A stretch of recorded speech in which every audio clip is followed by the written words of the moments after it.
all the voices in Conker.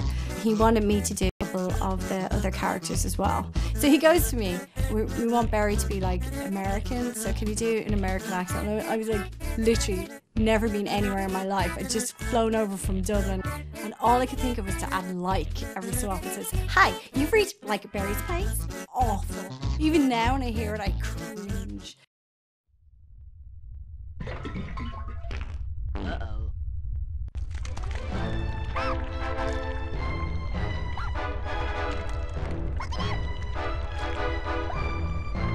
Mighty Pooh, he came about, as most things did with Conker, that's just something Chris thought about, what can we do next to kind of repulse people or whatever, or make them laugh. And he just said, I want a boss that's a big giant turd that sings an opera. Probably one of the most memorable characters in Conker. Me. I am the great mighty Pooh, and I'm going to throw my shit at you. A huge supply of tish comes from my chocolate starfish. How about some scat, you little twat? It's really random. You're throwing toilet roll at a giant poo monster. So something beautiful had to come from that, and we're lucky it was Mr. Marlowe and his voice. He does a fair bit of sort of amateur dramatics, and he's well into his singing. So I know originally there were supposed to be these little sweet corn, and me and Ashton were going to be like the Mighty Pooh's backing singers. It's going to be hard to beat that. It'll probably be on my gravestone. Here lies Chris Marlowe, voice of the great Mighty Pooh. Now that's what I call a bowel movement. So the original design was actually a lot bigger. It was a much bigger game. We built a map, and it kind of got added to. Things got merged into other things. Chris had the clever idea of getting the start sorted and the end sorted, and then it doesn't matter what you chop out of the middle, because people just won't know it was going to be there.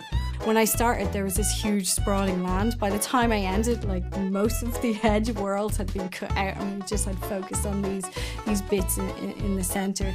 I just remember looking at it one day and seeing lots of X's through a bunch of the worlds. We're like, we want to get this done in time. We're going to get rid of all this shit. Mainly, the game is intact. Most of the stuff, surprisingly, is kept in. I mean, if you look at the amount of mechanics that were in Conker, there's a lot. You know. Normally the first hour of a game is the most fun because it's all fresh. But with Conker, it's still fresh at the end, and I think that's possibly why when people play it, they're surprised. They go, ooh, I thought this was just about a swearing squirrel.